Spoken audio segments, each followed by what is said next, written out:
जय श्री राम दोस्तों, आप सभी का फिर से हमारे YouTube channel Mahalakshmi Mishra blogs में स्वागत है।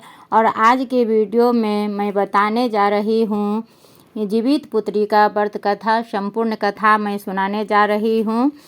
तो इससे आप लोग लाइक शेयर ज़रूर कीजिएगा। इसको सुनने और सुनाने से भी बच्चे दीर्घायु होते हैं, धन संपदा घर में खुशहाली भरा रहता है। तो आप लोग स्किप नहीं कीजिएगा, संपूर्ण कथा है, कथा लंबा होगा तो पूरे कथा को आप लोग ध्यान से सुनिएगा। एक बार नेमिखारण्य के निवासी ऋषियों ने संसार के कल्याणार्थ सूत जी से पूछा, हे सूत, कलिकाल में लोगों की बालक किस तरह दीर्घायु होंगे सो कहिए।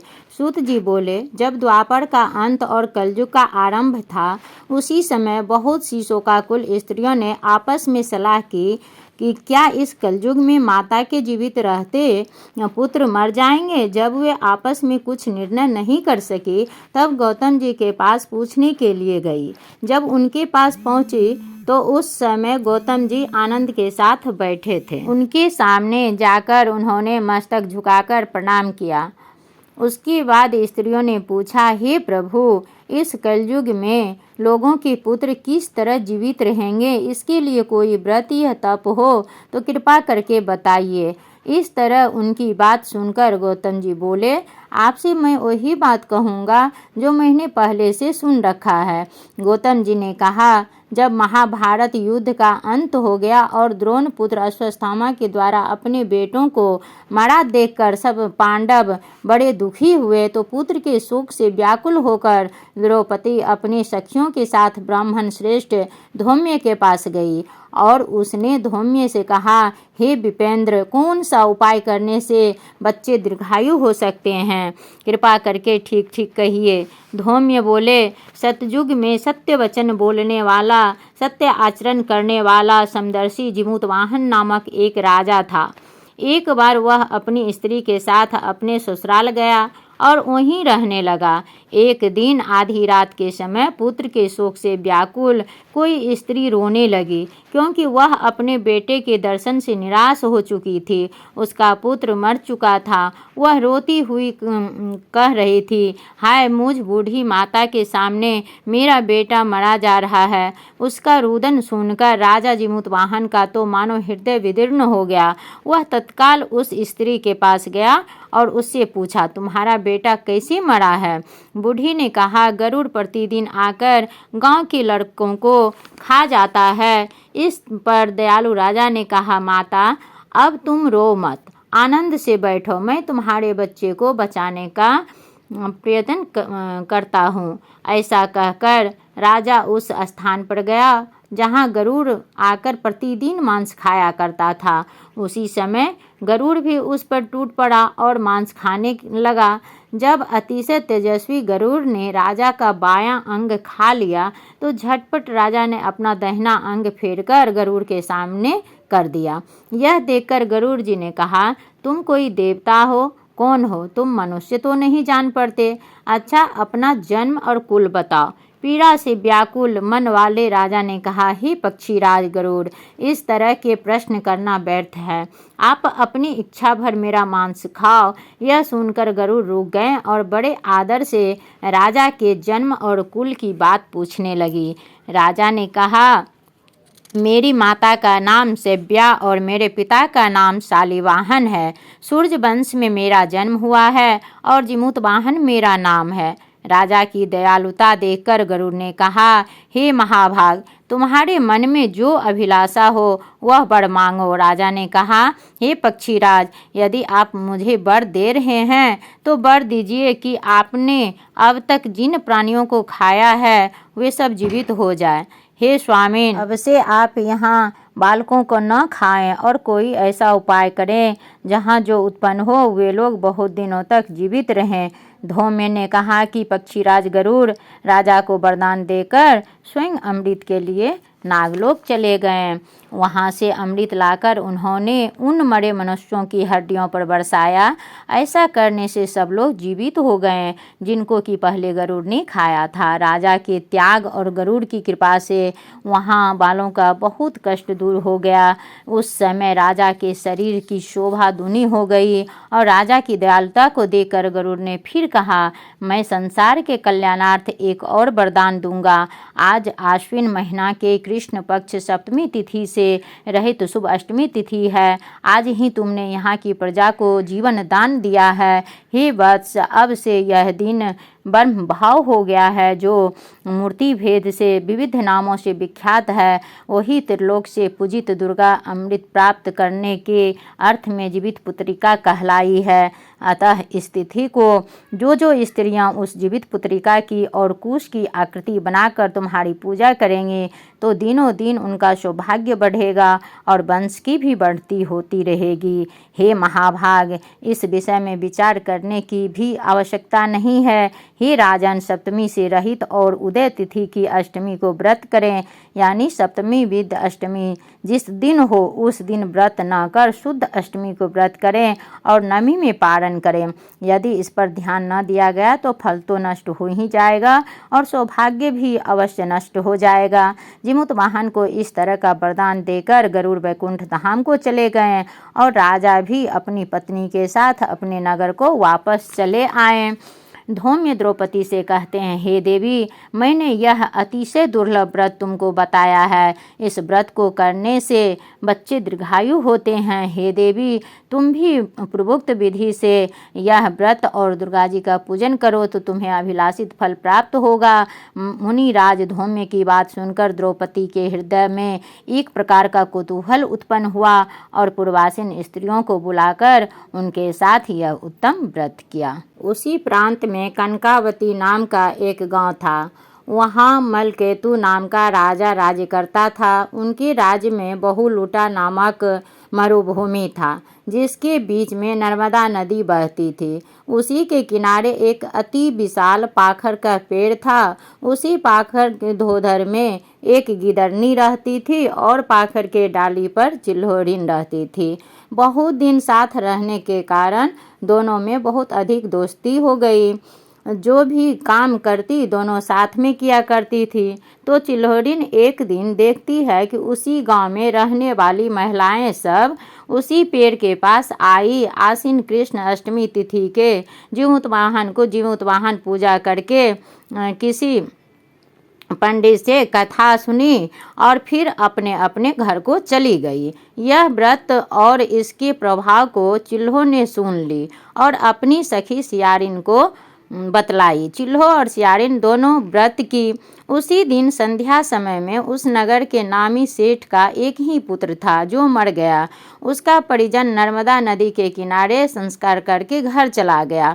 उसी अष्टमी तिथि रात में टपाटप अनहरिया बादल गरज रहा था, बिजली चमक रही थी, मेघ जोर जोर से गरज रहा था। उस भयंकर रात्रि में बिजली के इजोत में मृतक का मांस देख दिन भर की भूखी सियारिन उसको धैर्य नहीं रह पाई और वह पेड़ पर बैठी चिल्हो से बार बार प्रश्न करती थी, बहन जगी हो? वे बोलती थी, हाँ बहन जगी हूँ। इस तरह से जब बहुत बार पूछी तो चिल्हो कुछ जवाब नहीं दी, चुपचाप देखते रही। इधर सियारिन को लगा कि बहन सो गई है। बस झट से धोधर से निकली और नदी के किनारे जाकर अपने मुंह में पानी भर भर कर चिता को बुझाई और चिता में जो अवशेष मांस का टुकड़ा था वो खंड खंड करके खाई और कुछ धोधर में लेके चले आई। पेड़ पे बैठी चिल्हो सियारिन का सब करतूत देख रही थी। वह बहुत गुस्सा आया उसको कि इसको व्रत नहीं करना था तो नहीं करती, ये व्रत करके क्यों भंग कर दी। इस बात से वह बहुत दुखी थी। वह कुछ नहीं बोली। सियारिन बोली, बहन पारण का समय हुआ, पारण कीजिए। वह बोली, महिलाएं सब औंकड़ी अक्षत चढ़ाई थी, उसी से मैं पारण की। उसी कालक्रम में प्रयाग में कुंभ लगा था। दोनों सखी संजोगवश उसी जगह गई और वहाँ दोनों की संजोग से मृत्यु हो गई। कुंभ के मृत्यु के कारण वेद जाता भास्कर नाम के ब्राह्मण था, उन्हीं के घर में दोनों का जन्म हुआ। फिर दोनों का नामकरण हुआ। चिल्हो जेठ थी, उनका नाम शीलावती रखा गया। सियारिन छोटी, उसका नाम कर्पूरावती रखा गया। दोनों जब बड़ी हो गई यानी कि शादी योग्य हो गई तो बड़ी शीलावती उनका विवाह महामंत्री जो धनी मनी लोग था उसके साथ हुआ। छोटी का विवाह मलकेतु नाम की महाराज के साथ हुआ। कुछ दिन बाद कर्पूरावती गर्भवती हुई। वह मृगनयनी रानी जो भी बच्चा को जन्म देती सब मर गया। इसी तरह कर्पूरावती को 7 पुत्र हुआ, 7 मर गया। इधर जेठ शीलावती उनकी 7 बेटा हुआ, 7 बहुत सुंदर स्वस्थ जीवित रहा। यह देखकर कर्पूरावती को बहुत जलन होने लगी। अपने बहन के बेटे को बार बार प्रयास करने लगी, मारने का प्रयास करने लगी, लेकिन उनका बच्चा को कुछ नहीं होता था। कर्पूरावती बार बार उसके बेटे को मारने का प्रयास करती और उनका शीलावती जीमूतवाहन का नियम पूर्वक व्रत की थी, उसके प्रभाव से उसका बेटा बच जाता था। एक दिन कर्पूरावती जीमूतवाहन व्रत के दिन खटवास लाद दी और कोप भवन में चली गई। इधर राजा कर्पूरावती को खोजती रही, रानी कहाँ है, रानी कहाँ है। कोई कुछ नहीं बोला। वह तो कोप भवन में चली गई थी, खटवास लादी हुई थी। फिर वो खवासिन को बोली कि जाओ रानी को बुला लो।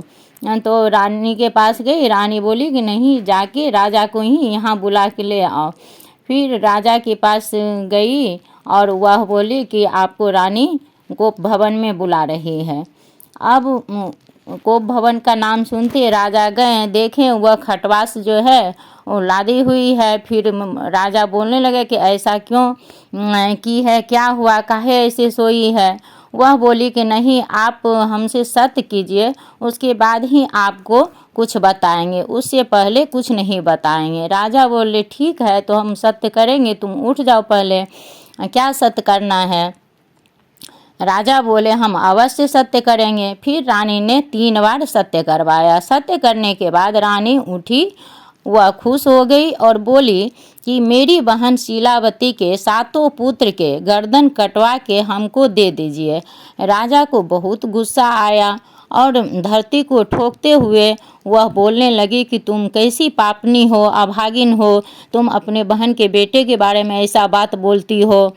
लेकिन कितना भी राजा बोले पर वह नहीं समझी और वह राजा भी बेबस होकर, वह सत्य क्या था, वह अपने सत्य को बचाने के लिए वह बोले कि अच्छा ठीक है, कल मंगवा दूंगा। तब कर्पूरावती खुश होकर जीमूतवाहन की पूजा की। फिर राजा अपना सत्य की रक्षा हेतु चंडाल को बुलाकर आदेश दिया कि मंत्री का जो 7 पुत्र है उसका सिर कटवाकर कर्पूरावती को लाके दे दो। उन पुत्रों का सिर पिटारे में रखवाया और पिटारे को पीला कपड़ा उठाकर 7 बहू के पारण के लिए शीलावती के यहाँ भेजवा दी। वह बहुत खुश थी। शीलावती निष्ठापूर्वक जीमूतवाहन का पूजा की। 7 डाली को खोली तो मुँह का जो मुंड था वह तारफल हो गया था। 7 बेटा जीवित हो गया। उसमें जो कीमती जवाहरात उस डाली में हो गया। उसी दिन से डाली भरने का प्रचलन है।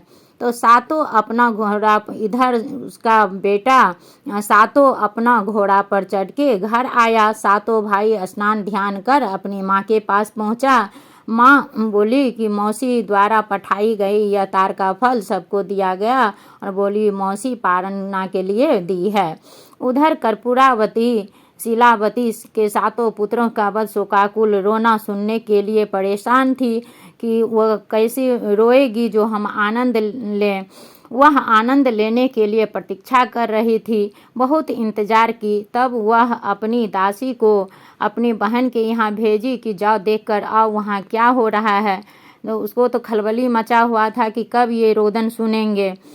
वह वहाँ से आई तो सब शुभ समाचार सुनाई कि बहुत खुश है, 7 बेटा बहू सबके साथ हुआ बहुत खुश है, पारण करे। अब इधर वह बहुत दुखी हुई कि ऐसा कैसे हो सकता है, हम तो सातों बेटा का गर्दन काट के सातों पेटारा में भिजवाएं। फिर वह राजा को बुलाई और राजा से पूछने लगी कि कल जो आप सिर कटवा कर दिए थे सो किसी दूसरे का था क्या? राजा ने उत्तर दिया कि तुम्हारे सामने सातों का सिर कटवा कर दिया, फिर तुम ऐसा प्रश्न क्यों कर रही हो? राजा को बहुत आश्चर्य हुआ। तब वह मंत्री की पत्नी के पास आई और उसने पूछा, हे बहन, तुमने ऐसा कौन सा पुण्य किया है जिसमें कि तुम्हारे पुत्र बार बार मारे जाने पर भी तुम्हारे बेटे नहीं मरते? इस पर मंत्री की पत्नी शीलावती बोली, हे बहन, तुम हमारे साथ चलो, क्योंकि शीलावती को पूर्व जन्म की सारी बातें याद थी और कर्पूरावती को कुछ भी याद नहीं था। तो उसी नर्मदा नदी के किनारे पाखर के पेड़ के पास ले गया और वहाँ पे जाके सारी बात बताई, पूर्व जन्म की सारी बात से अवगत कराई, पूर्व जन्म का कर्पूरावती को भी स्मरण करवाई और बोली, हे बहन, मैं पूर्व जन्म में चिल्हो थी और तुम सियारिन, दोनों ने व्रत किया था। तुमने व्रत का नियम का भली भांति पालन नहीं किया था और मैंने किया था। इसी दोष से हे बहन, तुम्हारे बेटे नहीं जीते हैं। हे राजरानी, अब भी तुम उस जीवित पुत्री का व्रत को निष्ठापूर्वक करो तो तुम्हारे बेटे दीर्घायु होंगे। मैं तुमसे सच सच कह रही हूँ। इसके कथनानुसार रानी ने व्रत किया, तभी से उनके कई बेटे सुंदर और दीर्घायु होकर बड़े बड़े राजा हुए। तो सूत जी कहते हैं कि सब प्रकार का आनंद देने वाला मैंने यह अतिशय दिव्य व्रत बतलाया है। स्त्रियां अगर चिरंजीवी संतान चाहती हैं तो विधि पूर्वक यह व्रत करें। आशा करती हूँ कि यह कथा आप लोगों को बहुत ही अच्छा लगेगा। तो आप लोग लाइक और शेयर ज़रूर कीजिए। जो हमारे चैनल पर नए हैं सब्सक्राइब कर लीजिए ताकि आपको आने वाले सारे पर्व त्योहार का जानकारी समय पूर्व मिल सके। फिर मिलती हूँ नेक्स्ट वीडियो में।